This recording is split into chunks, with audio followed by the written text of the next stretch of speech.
नमस्कार प्रशिक्षुओं, सभी का बहुत बहुत स्वागत है आपके अपने करंट हेवन के यूट्यूब चैनल पर। अगर आप नए जुड़े हैं तो ज़रूर से ज़रूर सब्सक्राइब करिएगा। हम यहाँ पे बात करने वाले हैं हर एक पहलुओं पे जो आपके कई दिनों से काफ़ी कमेंट आ रहे थे जब से आंसर की आप देख लिए थे सीटेट के, जिसमें बहुत सारे बच्चे 82 मार्क्स पाए हुए हैं, बहुत सारे बच्चे 89 जो जनरल वाले हैं 89 मार्क्स पाए हैं। तो इससे बच्चे बहुत ज़्यादा व्याकुल हो रहे हैं कि क्या सर मेरा बिहार में या फिर अदर स्टेट में हो जाएगा, मैं 89 मार्क्स पाया हूँ। उसके लिए मैं पीछे कारण भी बताऊंगा, लेकिन आपको घबराने की कोई बात नहीं है। आपके लिए नेक्स्ट सीटेट भी बहुत ही जल्द लगने वाले हैं, जिसका एग्ज़ाम दिसंबर लास्ट तक हो जाएगा। पिछली बार की तरह लेट नहीं होगा इस बार। मैं सबके विषय पे बात करता हूं। पहले मैं बात कर लेता हूं जो बच्चे सीटेट के एग्ज़ाम के आंसर की देख चुके हैं और उनके जो ओबीसी एससी एसटी हैं उनके 82 मार्क्स से थोड़ा सा कम है, 1-2 नंबर कम है। और रही बात जो जनरल वाले मेरे भाई हैं उनका करीब 89 88 इस तरह से आ रहे हैं। बहुत ज़्यादा व्याकुल हैं कि सर बहुत अच्छी तैयारी किए थे फिर भी ऐसा कुछ हो गया मेरे साथ, मैं क्या करूं सर। मैं सीटेट के आने वाले जो भर्तियां उसमें बीपीएससी के आने वाली भर्तियों में मैं नहीं बैठ पाऊंगा, या फिर मैं अगर ऐसा कुछ होता है मेरा 90 से भी कम है, मैं जनरल में आता हूं तो मैं उत्तर प्रदेश में आने वाले वैकेंसियों में पीछे रह जाऊंगा।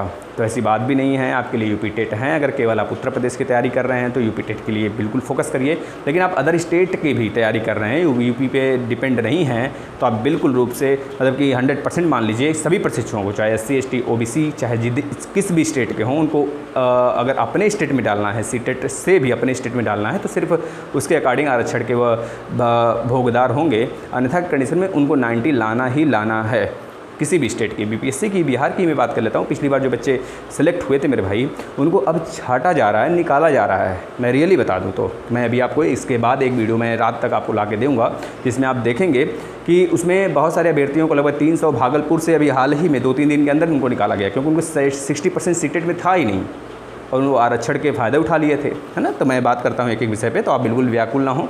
आप बिल्कुल फोकस करके दिसंबर वाले पे अपना फोकस करके तैयारी करना शुरू कर दें सीटेट का, क्योंकि सीटेट निकलना ही चाहिए आपका, क्योंकि उत्तर प्रदेश के भरोसे आप नहीं रह सकते, है ना। तो पहले तो ये आपका कमेंट था कि सर सिलेबस चेंज हो जाएगा क्या सीटेट में नेक्स्ट बार जो आने वाला है। मैं बता दूं प्रशिक्षुओं, ऐसा कुछ भी नहीं होने वाला है, बिल्कुल निश्चिंत रहिए। अगर ऐसा कुछ होता है तो बिल्कुल मामूली सा चेंजेज होगा। बताइए भाई, अगर मैं बच्चों को पढ़ा रहा हूँ, प्राइमरी वाले बच्चे को, जूनियर वाले बच्चों को पढ़ा रहा हूँ, तो उसी से बेसिक ना पढ़ाऊँगा। अब ऐसा तो नहीं है भाई सीटेट कोई ऐसा एग्ज़ाम है जो आपको नौकरी दे देगा।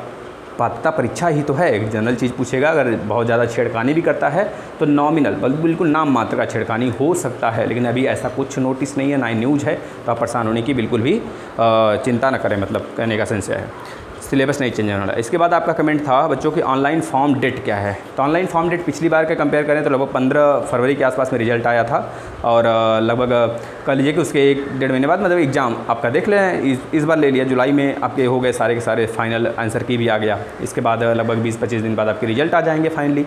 इसके बाद ही लगभग मान लीजिए 1-1.5 महीने के बाद आपके फॉर्म की डेट आ जाएंगे, आप अंदाज़ा लगा लीजिए। उसके 2-3 महीने बाद आपके एग्ज़ाम, करीब 3 महीने मान 2.5 महीने के बाद आपके एग्ज़ाम दिसंबर में लग जाएंगे। इस तरह से आप एक अंदाज़ा लगा सकते हैं। अब यह बिना सोचे आप एक टारगेट बनाएंगे, दिसंबर में मेरा एग्ज़ाम है, मैं उसका प्रिपरेशन कर रहा हूँ, न कि मैं उसका इंतज़ार कर रहा हूँ कि नोटिफिकेशन कब आएगा। समय कब बीत जाता है पता नहीं चलता है, इसलिए पहले से आप तैयार रहें। दूसरी तरफ मैं बात कर लेता हूँ कि एग्ज़ाम ऑनलाइन होगा कि ऑफलाइन होगा। देखिए ये भी बच्चों का बहुत सारे कन्फ्यूजन था कि भाई कमेंट था कि सर बताइए ऑनलाइन होगा। बहुत सारे लोग कह रहे हैं सर इस बार से। ऐसा कुछ नहीं है, हर बार का नियम है। जब बच्चे का रिजल्ट आ जाता है, बच्चे कुछ ना कुछ ऐसा कुछ करते हैं, कहीं से सुन लेते हैं और कमेंट करने लग जाते हैं कि सर ऑनलाइन होगा क्या, ऑनलाइन होगा क्या, ऐसा कुछ। तो ऐसी कोई बात नहीं है, ऐसा ना कोई नोटिस है ना कोई न्यूज़ है। ऑफलाइन ही एग्ज़ाम होगा इस बार भी। और पिछली बार आपको पता है कि 2 साल ऑनलाइन हुआ था, लेकिन उसका एक तरह से गलत फ़ायदा उठाए हमारे सहपाठी, हमारे लोग जो भी एक तरह से कह लीजिए जो एग्ज़ाम करा रहे हैं, कंडक्टिंग बॉडी है जो, तो इस तरह से उसको हटाया गया। फिर से ऑफलाइन में उनको सुलभ हुआ तो ऑनलाइन वो कराना ऑफलाइन में सुलभ हुआ तो ऑफलाइन कराना स्टार्ट कर दिए। तो आगे भी ऑफलाइन ही होगा अभी फ़िलहाल में। डीएलएड बीएड, हाँ डीएलएड बीएड की मैं बात कर लेता हूँ प्रशिक्षुओं। देखिए जो डीएलएड वाले हैं, बीएड वाले हैं, उनके लिए क्या चीज़ें हैं मैं बता रहा हूँ। डीएलएड वाले बच्चे दोनों में एलिजिबल हैं, चाहे वो प्राइमरी वाला हो 1 से 5 वाले में पहला पेपर, और चाहे जूनियर वाला हो, दोनों में एलिजिबल हैं। और जो बीएड वाले प्रशिक्षु हैं वो सेकंड पे खास करके एक तरह से फोकस कर लें। हो सकता है उत्तर प्रदेश में भी एक हमको प्रमोशन रोका गया है, हो सकता है जूनियर में बड़ी वैकेंसी एक देखने को मिल सकती है। तो इस वजह से बिल्कुल फोकस करके रखें और बिल्कुल भी निश्चिंत रहें। दोनों में वही मार्क्स लाने होंगे, जनरल वाले को 90 मार्क्स और SC ST OBC वालों को 82 मार्क्स। अगर आप अदर स्टेट के हैं, यूपी में अप्लाई करना चाहते हैं या फिर यूपी के हैं अदर स्टेट में अप्लाई करना चाहते हैं, तो आपको 90 मार्क्स लाने ही लाने हैं, चाहे जिस भी कैटेगरी के हों अपने स्टेट में। अदर स्टेट में आप जनरल ही काउंट होंगे, ठीक है ना। इसके बाद हाँ, मैं ये सारी बातें रहीं, अगर और कोई डाउट हो तो बताइए। हाँ, एक डाउट और है बच्चों आपका, NTA के द्वारा नहीं होगा क्या, मतलब NTA के द्वारा होगा क्या, ऐसा कुछ है। तो मैं बता देना चाहता हूँ NTA एग्ज़ाम नहीं लेगी बच्चों, वो आपके एग्ज़ाम CBSE ही लेगी, ऐसा भी कोई नोटिस नहीं है। तो बिल्कुल निश्चिंत होकर अपना प्रिपरेशन कंटिन्यू रखें और जो नोट्स बनाए हैं उसी नोट्स से बार बार अपने आप को रिवाइज करते रहें। ना भागा दौड़ी मचाने की ज़रूरत है, ना उथल पुथल मचाने की ज़रूरत है, सिर्फ आवश्यकता है तो आपकी मेहनत का आखिर क्यों कम आया नंबर, है ना। 90 से क्यों कम आया, जनरल हो तो, SC ST OBC हो तो क्यों 82 से कम आया। तो इसमें आपकी ही गलती हो सकती है, आपके पढ़ने में गलती हो सकती है, आपके रिवीजन में हो सकता है कमी रहा हो, तो उसको दूर करिए और तैयारी करिए। धन्यवाद।